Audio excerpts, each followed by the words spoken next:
Your initial reaction to such a shocking event? Well, it stayed with my mouth open. This is a very terrible situation. It's the stealing of high-powered rifles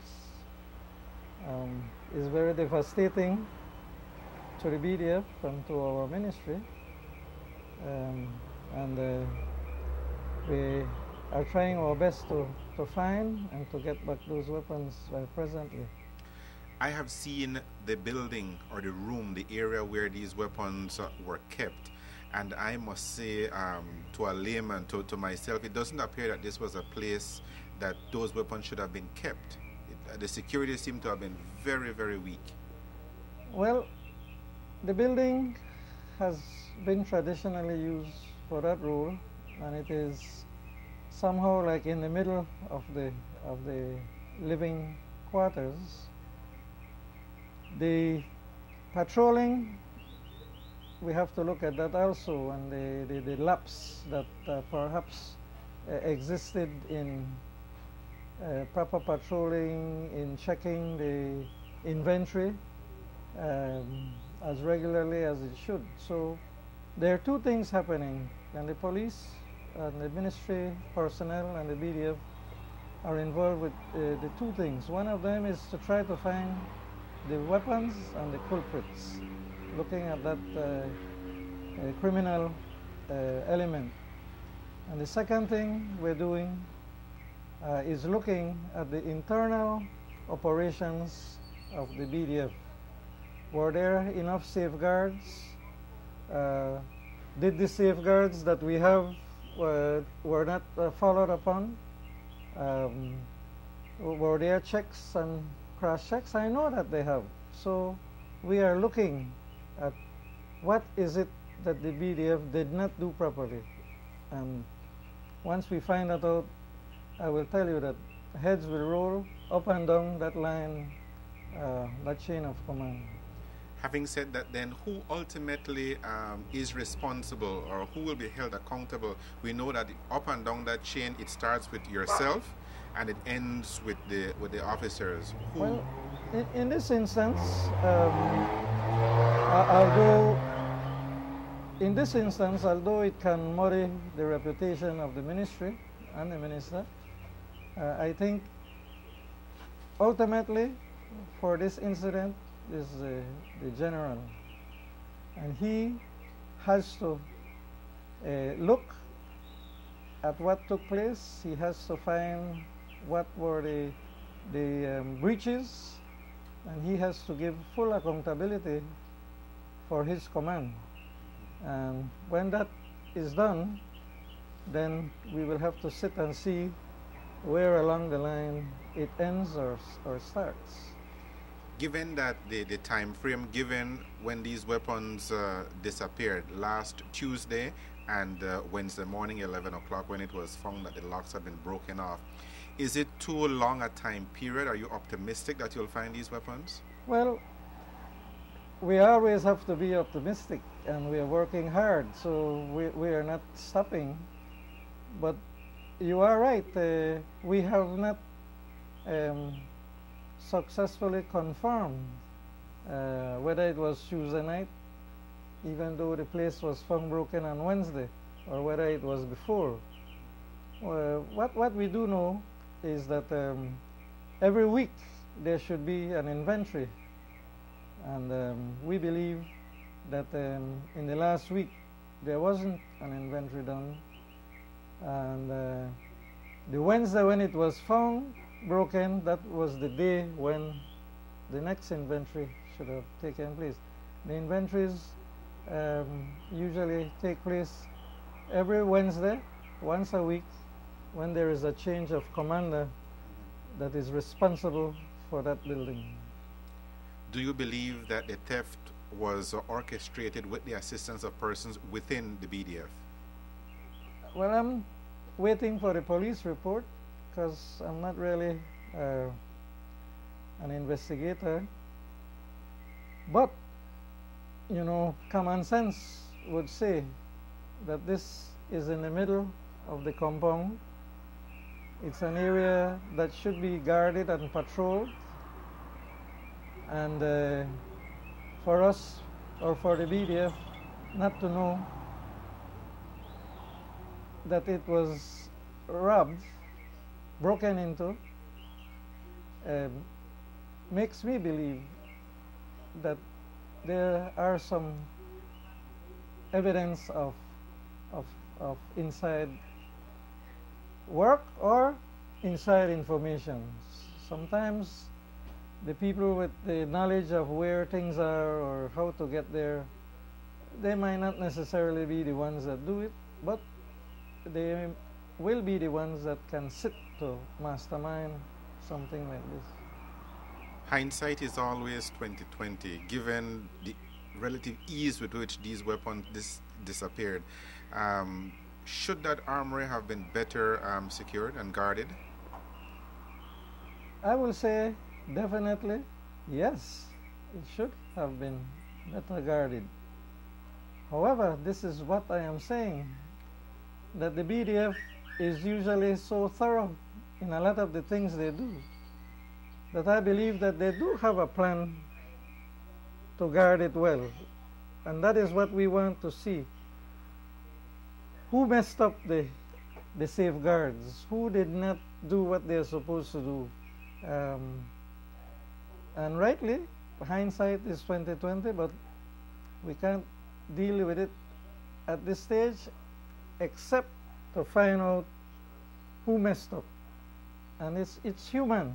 It's going to be a human involvement, human lack of discipline, human weaknesses to leave something for later, and perhaps a weak supervision. All of this we have to look. We want to know what was not in place, what is in place, what was not in place, and who ballsed it up. Minister, given the current prevailing crime situation in the country, how can you assure a frightened community that these weapons meant for the military won't be used against them? Well, it's a hard thing to guarantee, and you are right, it's a frightening situation where these weapons in the hands of criminal elements could be devastating to lives and to the people of Belize.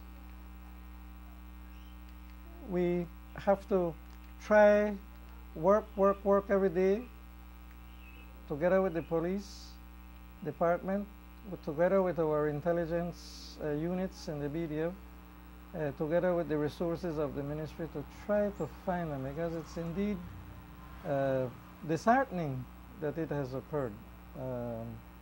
And if soldiers or ex-soldiers are involved, you know, it's like you say, it's a breakdown of confidence in the BDF. It could be of people who once served the BDF to protect the country. And it's very kind of disheartening, but we're working hard to solve the problem. How can we be sure that the remaining weapons for the BDF are now safe? Well, after yesterday, I can be sure that they are safe right now. And we are going to upgrade the security features of the building.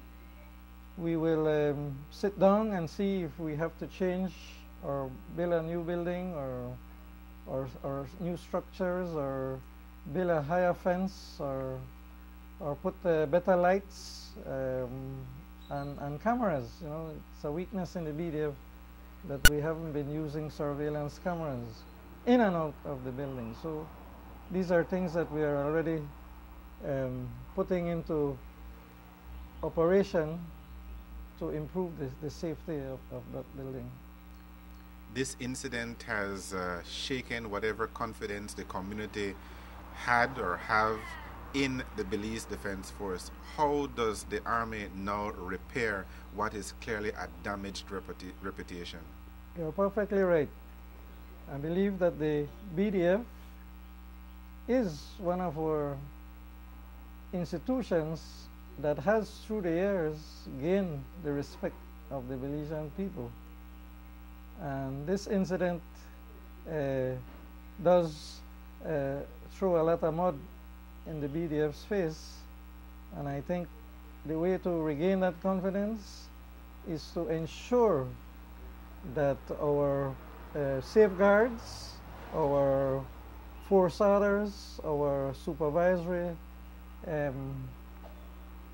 gifts within the BDF are strengthened deeper and deeper. I think if we find those weapons tomorrow, it will be easier to restore the confidence.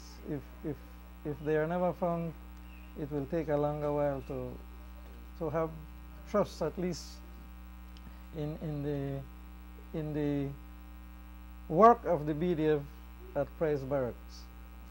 Minister, ultimately the buck stops with you, Carlos Absolutely, Perdomo. yes. Do you think that this is a nail in your coffin, politically speaking? Well, I don't know if it's a nail, but it certainly will raise questions. Any minister in such a situation will have to answer to the Prime Minister, will have to answer to the public, and ultimately, sometimes, even if you are not in any way involved, you know, there are sometimes calls for heads, and I suspect that my head would be one of those that after the investigation we'll have to see what goes on. But ultimately, yes, it's the minister that is in charge, and that is why it's such a devastating news to confront. I'm not asking you to tell tales out of school, so to speak, but I suspect that your boss, the Prime Minister, has already spoken to you. I mean, what was that conversation like? Well, we kind of like mine, holy whatever, and that it's a very sickening situation for it to happen. And we feel a little let down because, you know, we always talk so highly of the BDF, and it seems that, you know, there was a breakdown of proper supervision, checks and counter checks, and you know, you tend to get angry because it's something that perhaps with everybody doing their work, it didn't have to happen. But the investigation will reveal a lot more. But you know, the PM was upset, angry, wants answers, wants to find out the real facts, and the ministry itself is looking for who is responsible, and we'll have to deal with them. My final question goes to you in the form of, if whoever took those weapons, they're watching this television newscast right now, what would you want to say to them? Well, I hope we catch you so that we can feel safe. Please bring back the guns, and you know, you're dealing with the safety of our citizens by stealing those guns. So you know, I would say please bring back the guns. Please let us know where they are so we can go and pick them up. Please give us information. There's a $30,000 reward. Please assist the police and the BDF to recover the weapons if they have any conscience.